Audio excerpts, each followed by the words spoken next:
अफगानिस्तान और पाकिस्तान के बीच तेजी से बढ़ते तनाव ने पूरे दक्षिण एशिया और मध्य एशिया की भू राजनीति को हिला दिया है।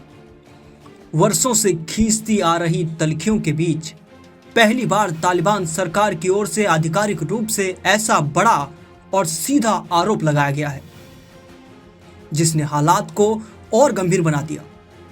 तालिबान सरकार के प्रवक्ता जबीउल्लाह मुजाहिद ने स्थानीय अफगान पत्रकारों से बात करते हुए दावा किया कि पाकिस्तान अब पूरी तरह अमेरिका का मोहरा बन चुका है और उसके इशारे पर तालिबान के खिलाफ युद्ध की शुरुआत की तैयारी कर रहा है।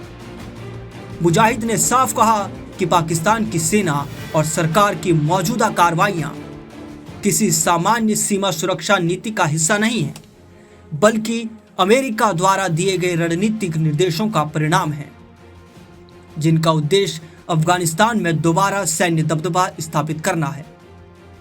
तालिबान के अनुसार इस पूरे तनाव की जड़ बगराम एयरबेस है, वो एयरबेस जिसने 20 साल के अमेरिकी सैन्य अभियान में सबसे अहम भूमिका निभाई थी और जिसे अमेरिका अफगानिस्तान से वापसी के बाद भी बेतहाशा महत्व देता है। मुजाहिद ने दावा किया कि अमेरिका बगराम को किसी भी कीमत पर वापस हासिल करना चाहता है और इसके लिए पाकिस्तान पर लगातार दबाव बनाया जा रहा है। उन्होंने कहा कि व्हाइट हाउस और पेंटागन के शीर्ष अधिकारी पिछले महीनों में कई बार पाकिस्तान से संपर्क में रहे हैं और पाकिस्तान के सेना प्रमुख जनरल आसिम मुनीर को 2 बार वाशिंगटन बुलाया गया। इन बैठकों में अमेरिका ने साफ संकेत दिया है कि तालिबान को बगराम से हटाने के लिए क्षेत्रीय स्तर पर सैन्य दबाव बनाना जरूरी है और पाकिस्तान इस रणनीति की कुंजी है। मुजाहिद ने कहा कि अमेरिका की ये कोशिश सिर्फ अफगानिस्तान तक सीमित नहीं है, बल्कि चीन और ईरान की निगरानी से भी जुड़ी है। बगराम एयरबेस चीन के परमाणु ठिकाने से लगभग 100 किलोमीटर की दूरी पर स्थित है और यदि अमेरिका दोबारा इस पर नियंत्रण हासिल कर लेता है तो चीन, ईरान और मध्य एशिया के कई हिस्सों की खुफिया निगरानी आसानी से हो जाएगी। तालिबान का आरोप है कि पाकिस्तान ऐसी अमेरिकी योजना को समर्थन दे रहा है क्योंकि उसने खुद ये मान लिया है कि तालिबान से बातचीत व्यर्थ है। तालिबान के विदेश मंत्री आमिर खान मुत्ताकी ने कहा कि पाकिस्तान उनसे अपनी भूमि के लिए सुरक्षा गारंटी मांग रहा है, लेकिन ये मांग अव्यावहारिक है क्योंकि किसी भी देश की सुरक्षा का जिम्मा उस देश की अपनी सरकार का होता है। मुत्ताकी ने कहा कि पाकिस्तान अपने आंतरिक मामलों और टीटीपी की गतिविधियों का दोष तालिबान पर डाल रहा है, जबकि तालिबान ने कई बार आश्वासन दिया है कि वो किसी भी विदेशी समूह को अपनी जमीन का दुरुपयोग नहीं करने देगा। लेकिन पाकिस्तान अब केवल युद्ध को विकल्प के रूप में देख रहा है और उसकी नीतियों में स्पष्ट बदलाव नजर आ रहा है। दूसरी ओर पिछले दिनों पाकिस्तानी सीमा पर बड़ी सैन्य गतिविधियों ने दोनों देशों के रिश्तों को और संवेदनशील बना दिया है। पाकिस्तान ने डोरन लाइन के कई सेक्टरों में अतिरिक्त सैनिक तैनात किए हैं, नए चेक पोस्ट बनाए हैं और हवाई निगरानी बढ़ाई है। वहीं तालिबान ने भी चेतावनी दी है कि यदि सीमा पर किसी भी तरह की आक्रामक कार्रवाई की गई तो उसका मजबूत जवाब दिया जाएगा। इस तनावपूर्ण माहौल के बीच तुर्की और ईरान ने युद्ध को रोकने के लिए मध्यस्थता की पूरी कोशिशें तेज कर दी हैं। इस्तांबुल में अब तक 6 दौर की वार्ता हो चुकी है, लेकिन पाकिस्तान और तालिबान के बीच कोई स्थायी समझौता नहीं हो पाया है। तुर्की के राष्ट्रपति रेचेप तैयप एर्दोआन ने अपने विदेश मंत्री को तुरंत इस्लामाबाद भेजने का फैसला किया, जो वहां उच्च स्तरीय वार्ता के बाद सीधे काबुल पहुंचकर तालिबान नेतृत्व से बातचीत कर सकते हैं। उधर ईरान ने भी कूटनीतिक हस्तक्षेप बढ़ा दिया है। ईरान के विदेश मंत्री अब्बास अरागची ने पाकिस्तान के डिप्टी पीएम इशाक डार से बातचीत की है और दोनों देशों को युद्ध विराम के लिए बैठाने की कोशिशें जारी कर रखी हैं। ईरान ये भी चाहता है कि तालिबान और पाकिस्तान अपनी अपनी सुरक्षा चिंताओं पर पारदर्शी तरीके से चर्चा करें ताकि सीमा पर किसी भी तरह की गलतफहमी टाली जा सके।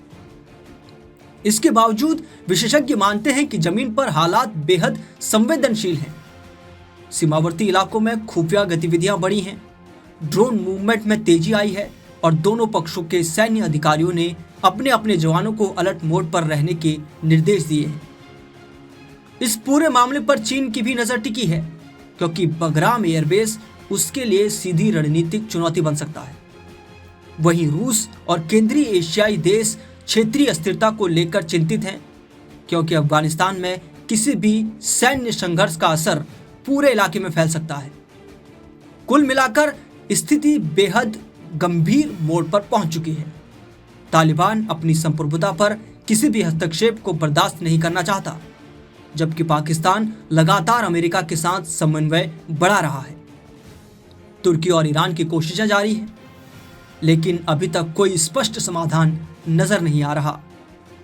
आने वाले हफ्ते ये तय करेंगे कि मामला बातचीत की ओर आगे बढ़ेगा या फिर सीमा पर बढ़ते तनाव की चिंगारी किसी बड़े संघर्ष का रूप ले सकती है।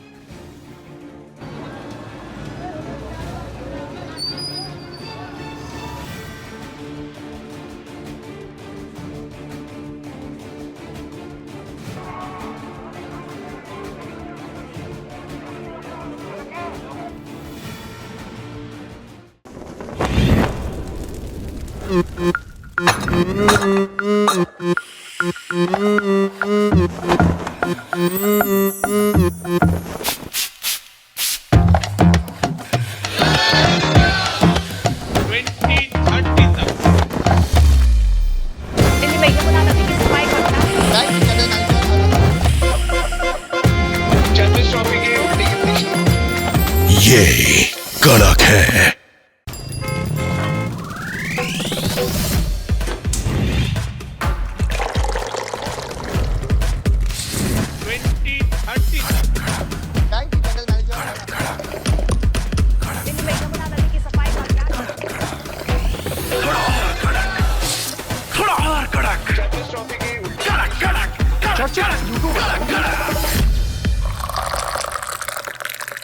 ये कड़क है।